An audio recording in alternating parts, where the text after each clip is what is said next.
La luz del laboratorio era fría, artificial, del color de los pasillos de hospital que nunca duermen. El técnico depositó el informe sobre la mesa con la delicadeza con que se deposita algo que puede destruir una vida. El médico lo tomó. Lo leyó 2 veces. Levantó la vista hacia la mujer que esperaba sentada al otro lado del escritorio y dijo una sola frase. Los niveles de arsénico en su sangre son incompatibles con una exposición ambiental. Alguien le estaba dando esto, deliberadamente. La mujer sintió que el suelo se movía bajo la silla. Afuera, la ciudad seguía su rutina ignorante. Adentro, los números del informe contaban una historia que nadie quiere creer que sucede en una oficina. Ella se llamaba Valeria Cortés. Tenía 34 años, un cargo de coordinación en una empresa de servicios financieros en Monterrey y un historial que cualquier departamento de recursos humanos presentaría con orgullo en una junta de resultados. 4 ascensos en 6 años, las evaluaciones más altas de su cohorte, un promedio de productividad que superaba el de sus compañeros por márgenes que sus superiores mencionaban en cada reunión trimestral como ejemplo de lo que significa comprometerse con una organización. Valeria no llegaba temprano porque quisiera destacar, llegaba temprano porque le gustaba el trabajo, porque se sentía buena en lo que hacía y porque la satisfacía ver que el esfuerzo tenía consecuencias visibles. Eso era lo que la hacía visible y lo que la hacía peligrosa para alguien que había dejado de ver la diferencia entre mérito y amenaza. La otra mujer se llamaba Diana Briceño. Tenía la misma edad que Valeria, el mismo tiempo en la empresa, y un currículum que en papel era casi idéntico. Habían entrado al mismo programa de desarrollo profesional, habían asistido a los mismos seminarios, habían recibido las mismas oportunidades formales de crecimiento.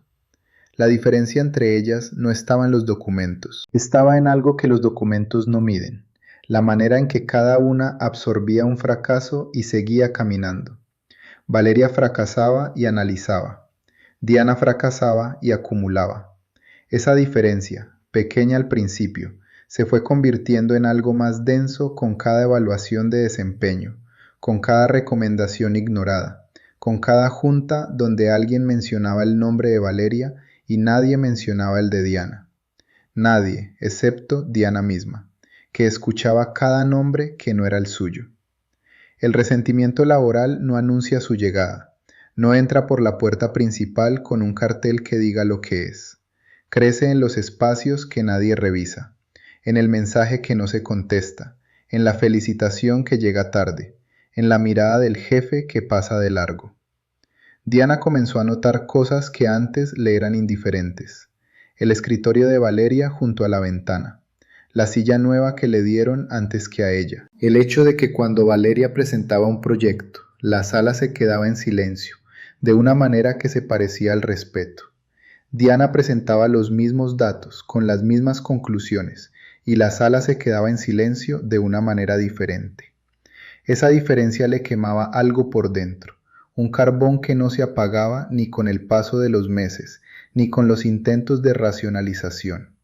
Le decía a sí misma que no era envidia, que era justicia, que alguien tenía que notar lo que estaba pasando. Pero lo que pasaba era que Diana había dejado de ver a Valeria como una compañera y había empezado a verla como un obstáculo.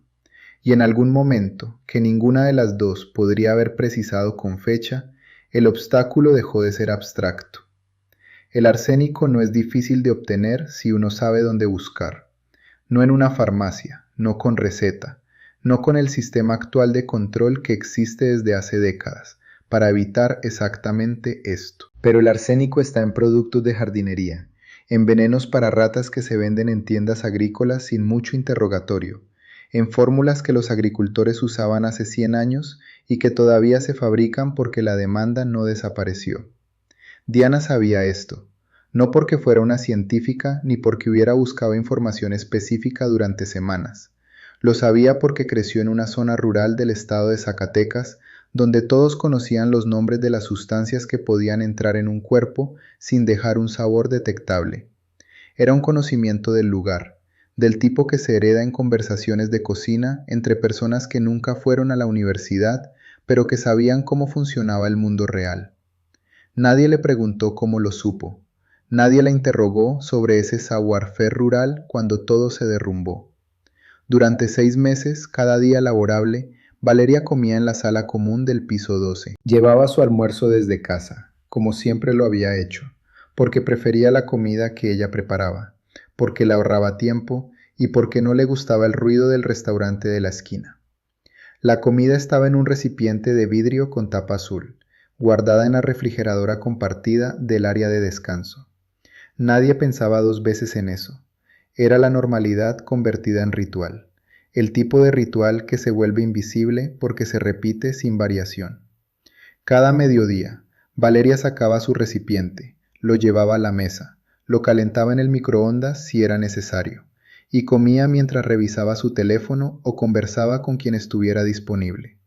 Nadie la observaba comer, nadie registraba ese momento como significativo. Era algo que sucedía y que dejaba de existir al terminar, hasta que dejó de ser un ritual inofensivo y empezó a ser una forma de destrucción lenta. Diana encontró la manera durante las primeras semanas. No tuvo que aprenderla ni ensayarla. Simplemente lo hizo una vez, observó que no pasaba nada visible y siguió haciéndolo.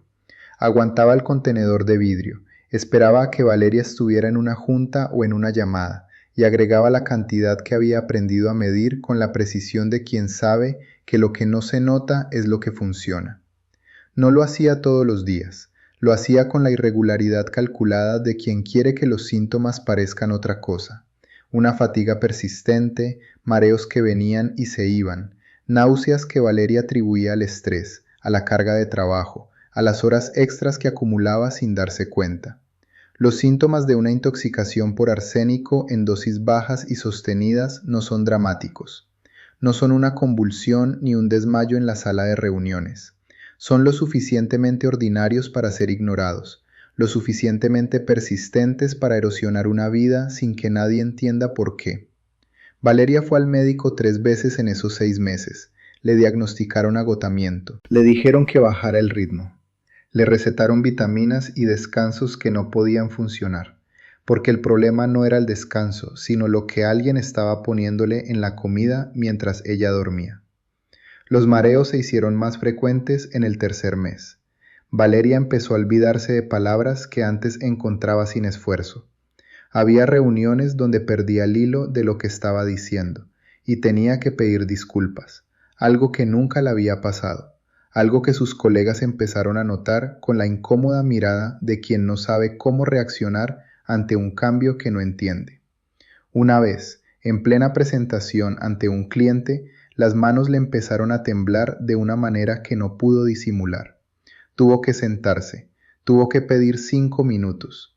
Regresó a su escritorio después de eso con una sensación nueva, la sensación de que algo andaba mal en su propio cuerpo, de que su cuerpo le estaba fallando de una manera que no tenía explicación. Esa sensación, la de estar traicionada por la propia carne, es una de las más devastadoras que existen, porque no tiene a quien culparle directamente.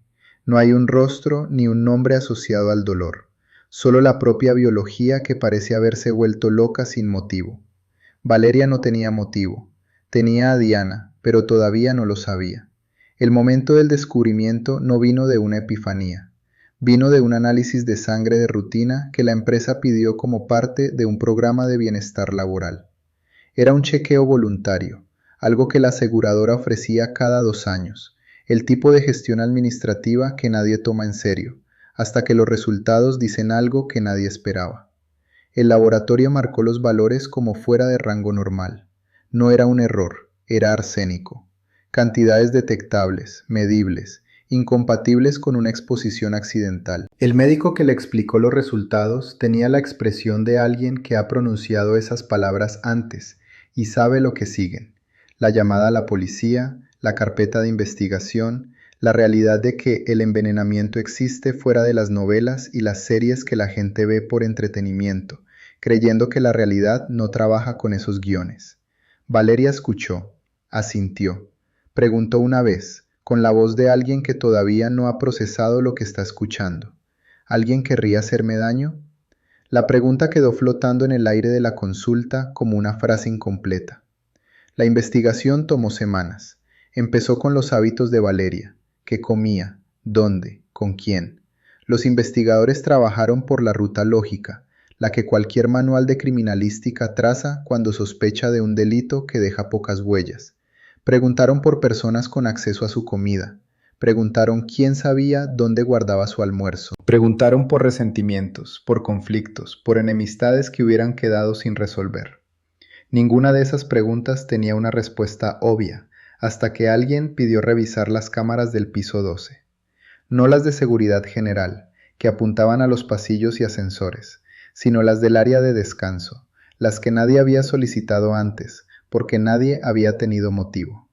Las cámaras mostraban la sala desde un ángulo lateral, mostraban la refrigeradora, mostraban una figura que se acercaba al contenedor azul, lo abría, hacía algo con su mano derecha, lo volvía a cerrar, y regresaba a su escritorio. El video no tenía audio, no lo necesitaba, la imagen era suficiente, la figura era Diana Briceño, y el día que apareció en pantalla era un martes, uno de tantos martes, uno más de los 600 que llevaba haciéndolo. Los registros de compra completaron lo que el video había empezado.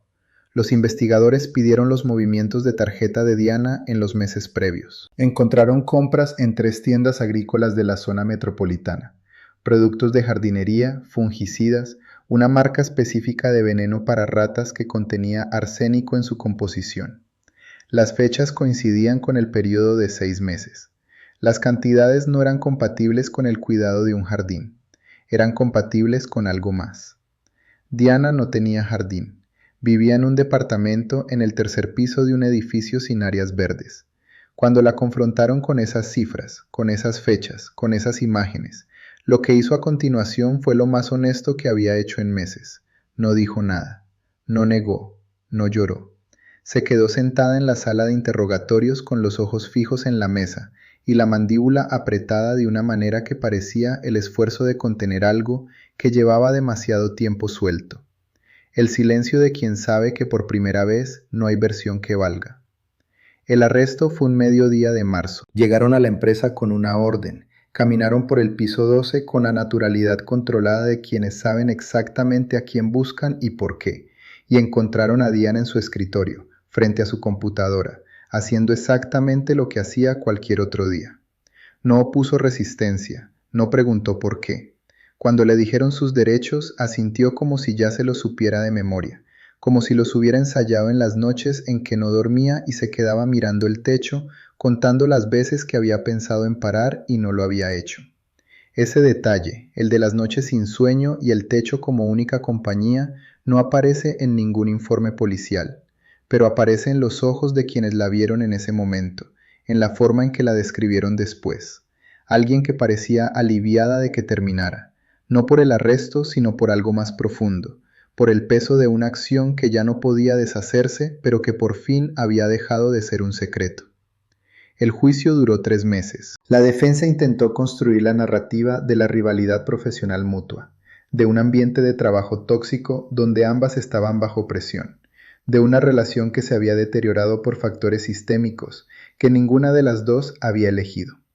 Presentaron testimonios de colegas que hablaron de un ambiente competitivo, de una cultura de evaluación que fomentaba la comparación, de una empresa que convertía a personas en números y después se sorprendía de que los números generaran resentimiento.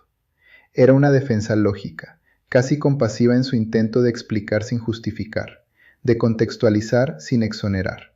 El tribunal escuchó. Después presentó los hechos.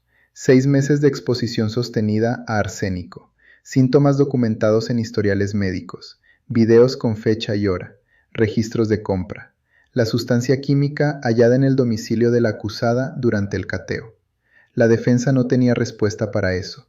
El fiscal tampoco necesitaba una. La evidencia hablaba con una claridad que las palabras de nadie podían nublar. El veredicto llegó en una mañana de junio, culpable de tentativa de asesinato. El juez dijo las palabras con la monotonía de quien ha pronunciado esa frase demasiadas veces y ha dejado de encontrarle peso. Pero el peso estaba en la sala, en el silencio que siguió, en la manera en que Valeria miró a Diana y Diana miró hacia ningún lugar. Las secuelas de lo que Diana hizo no se miden en años de sentencia, aunque los años de sentencia importan. Importan porque establecen un límite, porque dicen que esto no es normal, que no es parte de la competencia laboral, que cruzar esa línea tiene consecuencias escritas en un código penal que existe para esto exactamente. Diana recibió 12 años. 12 años por algo que comenzó con un resentimiento que no tuvo dónde descargarse, que se fue incubando en los espacios que la empresa no revisaba, en las evaluaciones que no preguntaban cómo se sentía alguien debajo de los números. 12 años por una envidia que nadie detectó antes de que se convirtiera en arsénico. Valeria sufrió daños neurológicos permanentes, pérdida de memoria episódica, temblores residuales en las manos, una fatiga crónica que los médicos asociaron al periodo de exposición. Tendría que vivir con eso, con saber que alguien se sentaba junto a ella cada día y calculaba cuánto era demasiado pero no suficiente, con la imagen de la refrigeradora del piso 12 que ya nunca podría ver de la misma manera, con el hecho de que la comida que ella preparaba con sus propias manos para alimentarse fue durante 6 meses el vehículo de su propia destrucción. Lo que este caso revela sobre la envidia laboral no es nuevo, pero necesita repetirse porque seguimos sin escucharla. La envidia en un entorno de trabajo no surge de la nada. Surge de un sistema que dice que hay poco, que los recursos son limitados, que para que alguien gane, alguien tiene que perder. Esa narrativa organiza la vida de millones de personas que van a una oficina cada día a competir por visibilidad, por ascenso, por reconocimiento, por la validación que debería venir del trabajo bien hecho, pero que se convierte en un bien escaso que unos pocos distribuyen a su antojo. Cuando esa distribución se percibe como injusta y la percepción es suficiente aunque la realidad sea más compleja, algo se activa en la psique humana que los manuales de recursos humanos no saben cómo tratar.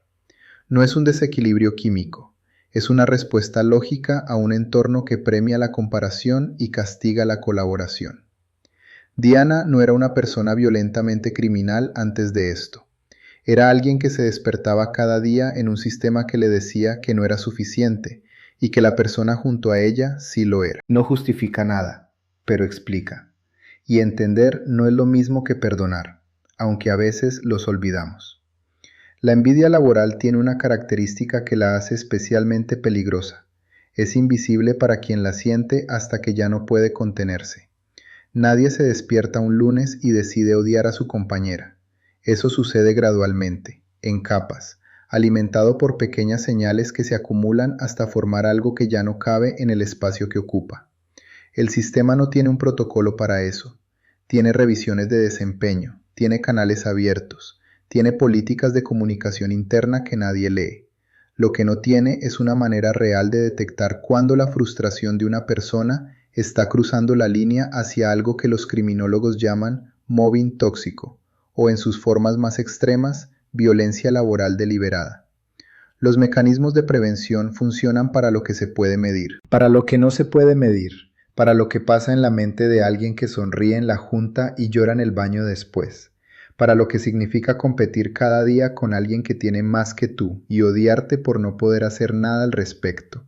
Para eso no hay algoritmo, ni formulario, ni encuesta de clima organizacional. Hay soledad. Y la soledad, cuando se mezcla con resentimiento y con acceso directo a la víctima, es más letal que cualquier arma. El último bit de esta historia no está en el juicio ni en la sentencia, está en algo que pasó semanas después del arresto, cuando Valeria volvió a su escritorio en el piso 12. No en el mismo lugar, no con el mismo horario, no con la misma disposición hacia la empresa que la había empleado durante 6 años. Volvió con una claridad nueva sobre algo que antes daba por sentado, que la amenaza no siempre viene de afuera, que a veces se sienta a tu lado en la sala de descanso, que la persona que te sonríe en la junta puede estar calculando cuántas cucharadas de veneno caben en un almuerzo que parece inofensivo. Volvió a su escritorio y lo primero que hizo fue abrir la refrigeradora del área común. Sacó su contenedor azul, lo lavó, lo puso en su bolso. A partir de ese día no volvió a comer en la oficina. Era una medida lógica, casi instintiva. la reacción de alguien que aprende que en este mundo hay personas que no son tus amigas y que la línea entre las dos puede ser más delgada de lo que cualquiera admitiría. Ernesto Ríos. Esto no es una teoría, esto es lo que dicen los expedientes reales.